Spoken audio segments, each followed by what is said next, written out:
என் அன்பு குழந்தையே, பலமுறை உன்னை இந்த அப்பன் தேடி வந்து விட்டேன். என் குழந்தையிடம் ஒரு விஷயத்தை சொல்லிவிடலாம் என்று பல முயற்சிகளையும் செய்து பார்த்து விட்டேன். ஆனால் என் குழந்தையே, சில நேரங்களில் நீ என்னை கண்டும் காணாமல் சென்று விடுகின்றாய்.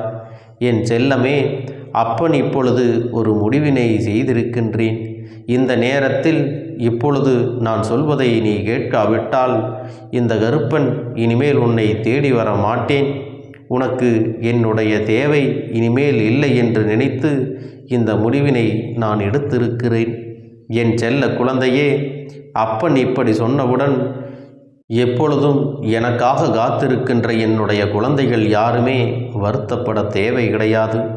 ஏனென்றால் நான் என்னுடைய பிள்ளைகளை என் மீது நம்பிக்கை கொண்டு என்னை வழிபாடு செய்கின்ற எல்லா குழந்தைகளையும் ஒருபோதும் விட்டுவிட மாட்டேன்.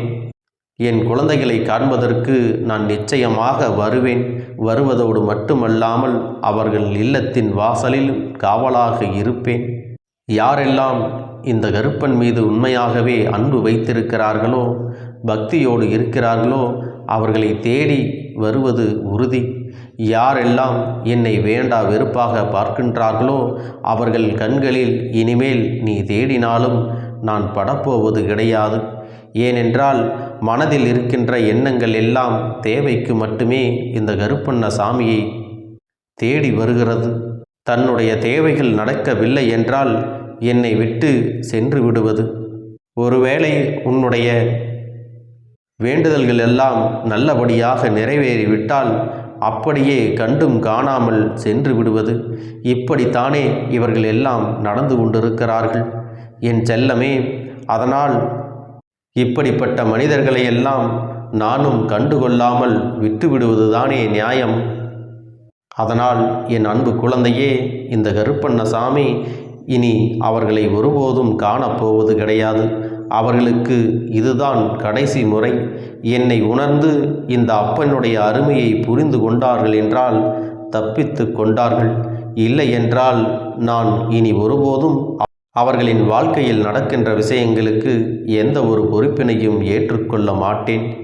தெரியாமல் தவறு செய்தால் அதை மன்னித்து ஏற்றுக்கொள்ளலாம். ஆனால் தெரிந்தே செய்கின்ற தவறுக்கு ஒருபோதும் இந்த கருப்பண்ண சாமியிடம் மன்னிப்பு கிடையாது என்பதை நீ புரிந்து கொள்ள வேண்டும். என் தங்கமே, உன்னுடைய வாழ்க்கையில் இந்த கருப்பண்ண சாமி எத்தனை மாற்றங்களை கொண்டு வந்திருக்கிறேன் என்று இன்று இரவு ஒரு முறை நீ சிந்தித்துப்பார். நான் உன் வாழ்க்கையில் வரவில்லை என்றால் உன் வாழ்க்கை எப்படி இருக்கும்? நான் வந்ததனால் இப்பொழுது என்னென்ன மாற்றங்கள் உன் வாழ்க்கையில் நடந்திருக்கிறது? உன் அப்பன் உனக்கு என்னென்ன விஷயங்களை எல்லாம் செய்து கொடுத்திருக்கிறேன்? உனக்கு எப்படியெல்லாம் உன் வாழ்க்கையை எச்சரித்து உனக்கு நல்ல பலன்களை கொடுத்திருக்கிறேன்? இதையெல்லாம் சற்று நீ யோசிக்க வேண்டும். ஏனென்றால் அத்தனை எளிதாக நீ இத்தனை நாளும் என்னை நீ வணங்கி இருக்க மாட்டாய். ஏதோ ஒரு விஷயம் உன் வாழ்க்கையில் உனக்கு தென்படுவதால் தான் என் மீது இத்தனை நம்பிக்கையும் வைத்திருக்கிறாய். எதுவும் கிடைக்காமல் ஏதோ ஒரு சில உணர்வுகள் உனக்குள் ஏற்படாமலா இந்த அப்பனை நீ மனதிற்குள் ஏற்றுக்கொண்டிருக்கிறாய்? என் அன்பு குழந்தையே,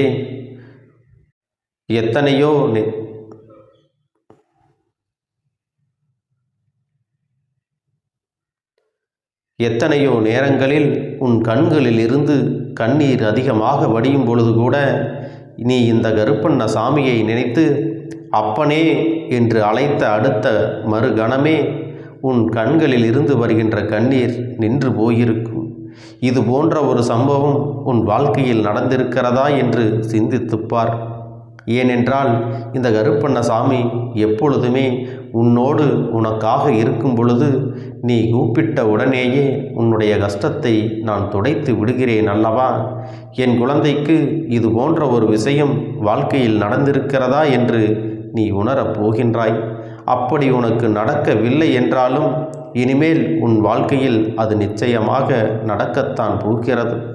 எத்தனையோ துன்பங்களிலிருந்தும் எத்தனையோ கண்ணீர் சிந்துகின்ற கஷ்டங்களிலிருந்தும் மனவேதனையிலிருந்தும் எந்த ஒரு முடிவுகளும் எடுக்க முடியாமல் தவித்து கொண்டிருந்த நிலையிலிருந்தும் உன்னை இந்த அப்பன் மீட்டெடுத்து கொண்டு வந்திருக்கிறேன் என்பதை நீ நினைத்து பார்க்க வேண்டும். என் அன்பு பிள்ளையே, இதையெல்லாம் உன்னிடத்தில் சொல்லி காட்ட வேண்டும் என்பதற்காக இதை பேசவில்லை. என்னை விட்டு நீ விலகிச் செல்வதனால் உனக்கு தான் துன்பங்கள் அதிகமாக நேரும். அதனால் என்னை விட்டு, என் கண் பார்வையை விட்டு நீ விலகிச் செல்லாதே. இதை முன்கூட்டியே உனக்கு உணர்த்துவதற்காகத்தான் உன் அப்பன் இதை உன்னிடத்திலே சொல்லிக் கொண்டிருக்கிறேன்.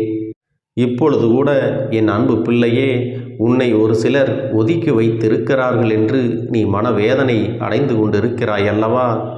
என் தங்கமே, உன்னை ஒதுக்கி வைத்ததற்காக அவர்கள்தான் வேதனைப்பட வேண்டுமே தவிர ஒருபோதும் நீ வேதனைப்பட வேண்டிய அவசியம் கிடையாது. உன்னுடைய அருமை தெரியாமல் தான் அவர்கள் செய்வது சரியென்று நினைத்து கொண்டு இப்படி நடந்து கொண்டிருக்கிறார்கள். என் தங்க பிள்ளையே, இதற்கெல்லாம் நீ மனவேதனை அடைந்தால் நீதான் உன்னுடைய நேரத்தை வீணடிக்கிறாய் என்று அர்த்தம்.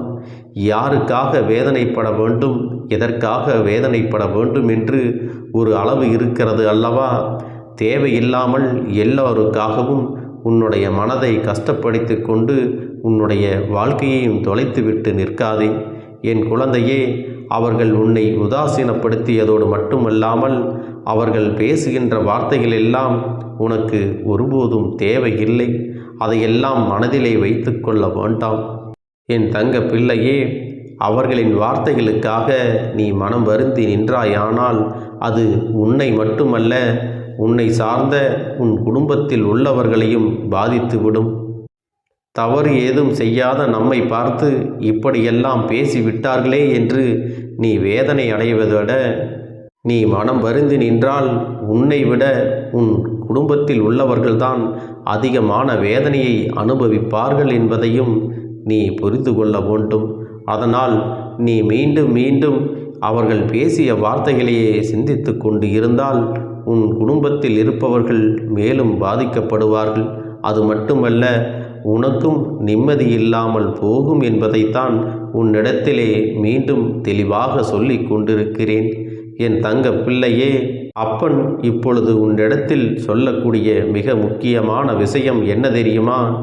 என்ன நடந்தாலும் சரி, உனக்கு எத்தனை கஷ்டங்கள் வந்தாலும் சரி, அதை இந்த கருப்பண்ண சாமியிடம் பகிர்ந்துவிட்டு நீ சாதாரணமாக சென்றுவிடு. உன்னுடைய குடும்பத்தில் இருக்கின்றவர்களுக்கு எந்த ஒரு பயத்தையும் வேதனையையும் நீ ஒருபோதும் கொடுத்து விடாதே. ஏனென்றால் நான் உனக்கு இதையெல்லாம் சரி செய்து கொடுக்கப் போகின்ற காலம் வெகு தொலைவில் இல்லை. இந்த பிரச்சனை உனக்கு அதிக நாட்கள் நீடிக்கப் போவதும் இல்லை.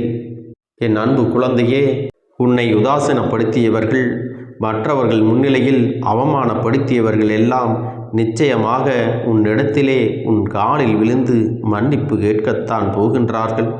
அப்படி ஒருவேளை மன்னிப்பு கேட்கவில்லை என்றால் இனிமேல் உன்னுடைய வாழ்க்கையிலோ உன்னுடைய எதிரிலோ அவர்கள் ஒருபோதும் நிற்கப் போவது இல்லை. இதற்கு இந்த கருப்பண்ண சாமி நானே பொறுப்பேற்றுக் கொள்கிறேன். அதனால் என் அன்பு குழந்தையே, தேவையில்லாத விஷயங்களை எல்லாம் நினைத்து கொண்டு மனம் வருந்தி நிற்காதே. இன்னும் சில பேர் முதலில் உன்னோடு நன்றாக பேசிவிட்டு இப்பொழுது அவர்களோடு சேர்ந்து உன்னை அவமதிக்கிறார்கள் என்பதும் உன் அப்பனுக்கு தெரியாமல் இல்லை.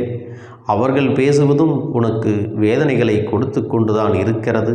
என் குழந்தையே, அவமதிப்பதற்கு முதலில் அவர்களுக்கு என்ன தகுதி இருக்கிறது என்பதை நீ சிந்தித்து பார்த்தாயா? தகுதி உண்மையில் இருக்கிறவர்களாக இருந்தால் ஒருபோதும் மற்றவர்களுடைய மனதினை காயப்படுத்த நினைக்க மாட்டார்கள். என் தங்கமே, இன்னொருவர் மனதை காயப்படுத்த எந்த ஒரு வார்த்தைகளையும் பிரயோகிக்கலாம் என்று நினைப்பவன் ஒருபோதும் இந்த கருப்பண்ண சாமியின் கடவுளின் குழந்தையாக இருக்க மாட்டான் என்பதையெல்லாம் நீ புரிந்து கொள்ள வேண்டும். இந்த அப்பன் எல்லோரையும் ஆசீர்வதிக்கிறான் என்று ஒருபோதும் தவறாக நினைத்து விடாதே. என் தங்கமே, இந்த மாய உலகில் எல்லோரும் இருந்து கொண்டுதான் இருக்கிறார்கள். அவர்களுக்கான ஆசைகள் எல்லாம் இந்த தெய்வத்திடமிருந்து நிறைவேறிவிடப் போவது இல்லை.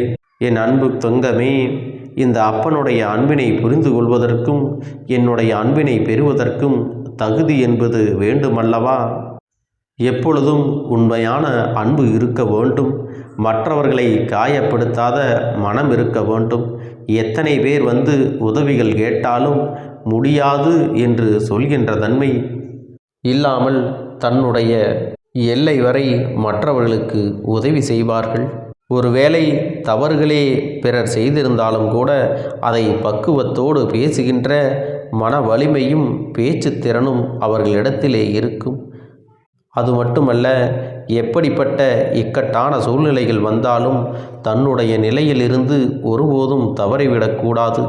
தனக்கிருக்கின்ற இயல்பு நிலையிலிருந்து எவன் ஒருவன் மாறுகின்றானோ அவன் நிச்சயமாக என் அருகில் வந்து நிற்கக்கூட தகுதியற்றவன். என் தங்கமே, உன்னை அவர்கள் பேசிய வார்த்தைகளுக்கும் உன்னிடத்தில் நடந்து கொண்ட விதத்திற்கும் அவர்களுக்கான தண்டனை என்பது நான் நிச்சயமாக கொடுக்கத்தான் போகிறேன். உன்னுடைய மனவேதனைக்கு காரணம் அவர்கள் பேசிய வார்த்தைகள் என்றால் அதே வார்த்தைகள் நிச்சயமாக அவர்களுக்கு இன்னொருவர் மூலமாக கிடைக்கத்தான் போகிறது. இதில் எந்த ஒரு மாற்று கருத்தும் கிடையாது. மரியாதை தெரியாதவர்களிடம் நின்று பேசியது முதலில் உன்னுடைய தவறு. இவர்களின் குணம் என்னவென்று அறியாமல்தான் அப்பனே நான் பேசிவிட்டேன் என்று என் பிள்ளையே நீ நினைக்கின்றாயா? என் தங்கமே, இனி வருத்தப்படாதே. உன்னுடைய வேதனைகளுக்கும் நீ வருத்தப்படுவதற்கும் இனி அவசியம் கிடையாது. இந்த கருப்பண்ணசாமி உனக்கு வெளிப்படையாகவே சொல்லிவிடுகிறேன். நான் உன்னோடு இருக்கிறேன். அவர்களுக்கு என்னுடைய ஆசிகளும் என்னுடைய அன்பும் ஒருபோதும் கிடைக்கப் போவது இல்லை. அவர்கள் செய்த பாவத்திற்கான தண்டனையை, உன்னை மனவேதனைப்படுத்துவதற்கான தண்டனைகளை எல்லாம் அவர்கள் பெறத்தான் போகிறார்கள். ஒருவேளை தான் செய்த தவறுகளை எல்லாம் உணர்ந்து தன்னை திருத்திக் கொள்ள வேண்டும் என்ற பக்குவமானது அவர்களிடத்தில் இருந்தால் நிச்சயமாக தப்பித்து கொள்வார்கள். ஒருவேளை அந்த பக்குவம் அவர்களிடத்தில் இல்லை என்றால் அவர்கள் அனுபவிக்கப் போகின்ற கஷ்டங்களை எல்லாம் நீ கண்ணார காணத்தான் போகின்றாய். அது மட்டுமல்ல, உனக்கான ஆறுதலும் கிடைக்கத்தான் போகிறது. என் அன்பு குழந்தையே, உன் மனதில் இருக்கின்ற காயங்களை எல்லாம் நான் நிச்சயமாக ஆற்றிவிடத்தான் போகிறேன். என் செல்ல குழந்தைக்கு இந்த கருப்பண்ணசாமியின் ஆசீர்வாதங்களும் அன்பும் துணையும் என்றென்றைக்கும் முழுமையாக கிடைத்து கொண்டே இருக்கும்.